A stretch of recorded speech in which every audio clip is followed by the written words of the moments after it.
My granddad was born about 2 miles from here, but even with that I don't feel a great deal of affection for the place. They're the Berkshire Downs, Wiltshire, the Marlborough Downs and the Berkshire Downs are really important to me. It's not quite within my manor, as it were, but it is an interesting place. It's in this area there are some really impressive earthworks, both military and domestically. We've just seen the hill fort, but all around it is a field system that is prehistoric. So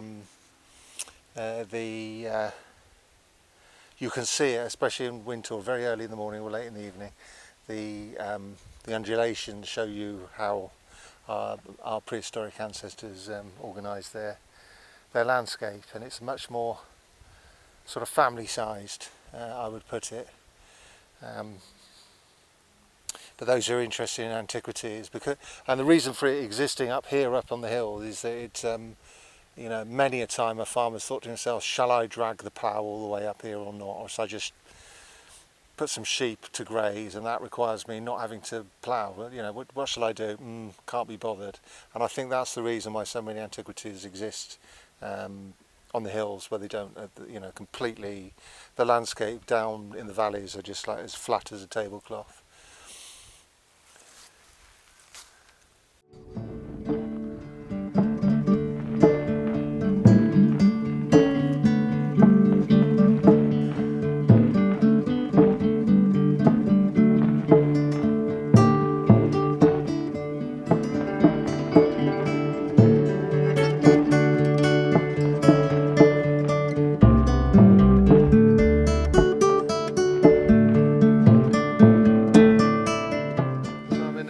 What's marked as a tumulus on the OS map, and you can see the ditch behind me, and it's a disc barrow, probably. Well, I've just measured it. It's 30 paces radius from the small mound in the centre to the edge, so it'll make it about 60 paces. Very imprecise, very unscientific. So our disc barrow is really 60 paces. Let's assume that my pace is about 2.5 feet. That's a lot of feet. So anyway, it was worth coming down here because it's also because you get a sense of the topography. Look, see this?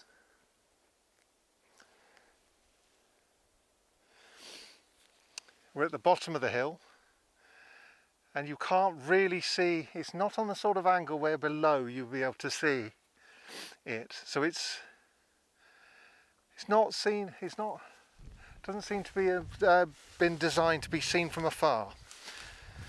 So that's interesting, because the other disc barrows I've seen look like they've been on like a 45-degree slant on the side of a hill to be seen from below. Your descendants probably. Your descendants get to see you, you see your descendants. But anyway, not much to say really, but apart from the fact that I find them beautiful objects in the landscape, perfectly round. And secondly, what interests me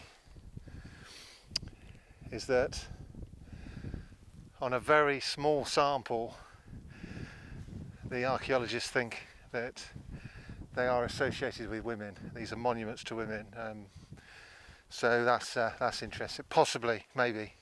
Like I say, it's a small sample, but and if we assume that things like beads and so on definitely are indicators of women rather than weapons. But anyway, that's that. Well worth coming to have a look at that, and onwards and upwards. Before we move on, I'd like to point out there are 2 disc barrows like the one I've just shown you, one on either side of that short stretch of ridge at the beginning and the end. I don't know whether that's significant or not. Well, I would say it is significant. They do have different characteristics, mind you. The one at the Barbary end is less beautifully formed, it's a bit wobbly, smaller. This end, massive, well formed. though you can see on the LiDAR the mound that should be in the centre is to one side.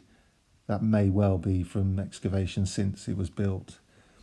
On this end, there is Victoria County history says there was Iron Age pottery in there. The Heritage Environmental Record says that there is Bronze Age beaker, and I love beakers, in there, which sounds a little bit early for me. Iron Age sounds too late. Iron Age may be a secondary burial. Later on, somebody wants to gain the status of being buried with this in this really important monument, so they get buried there as well. So that might be the case, we don't know. Beaker sounds a little bit early, but at least it reinforces the idea it's Bronze Age. So talking about the field system, as you can see, these are family-sized plots. It suggests there was a different social organisation, that accumulation of capital hasn't take place at an advanced level. If you owned lots of those fields, you would get rid of the boundaries between them, because it would make it easier for you to plough the entirety of your property. So that suggests that each of those plots were divided up with different owners, in essence, whatever ownership meant in that period. It's also worth having a look at the enclosure in the centre. Again, that's really sharply defined, so it suggests it digs into the older field system. The Victoria County history says that there was a stand of trees planted there in the 18th century. I'm sceptical, but who the hell am I? But we do have sub-rectangular enclosures in the Romano-British period, so it would be nice. There was Romano-British pottery found there, as well as Bronze Age and Iron Age, but this may be just me hoping the reality is Romano-British. We have to base it on the evidence. I would like to know why would you dig a ditch around a stand of trees? It's an awful lot of effort for no reason. But anyway, I just thought I'd point that out, and then on with the video.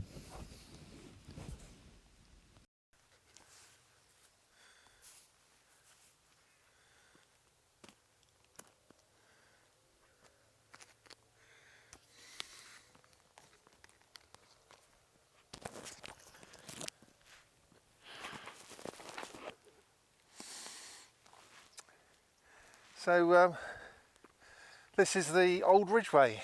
Now we're obviously not on a ridge because we're not high up, but there's a ridge over there and there's a ridge over there, and this is a shortcut for people, because they knew that they didn't want to go on this massive detour. So when this road was built, it was safe enough to go down in the valleys, either from being robbed or animals, or even just getting your feet wet being down in the valleys. It's better to walk across the ridges. But in the charter, this is called the Stana strata. Strata comes from the word strata, the Latin word strata, meaning layers of stone, and that's what the Anglo-Saxons borrowed the word, because these were Roman roads. So this is a made Romano-British road that was still recognised as such by 500 years later. So it's no longer, this is not, there's no signs of the Roman road. This has got just hardcore, it's quite pitted. There might be underneath these puddles, there might be something to look at, but 1,500 years from when they were built, I doubt there's very much left. But anyway, so the shadows are getting longer, as you can see. The days are getting shorter, so I'm going to knock this sorry example of a YouTube video on the head. I hope there was something worth watching. I particularly liked of course I like the Iron Age stuff, but the Bronze Age barrow, the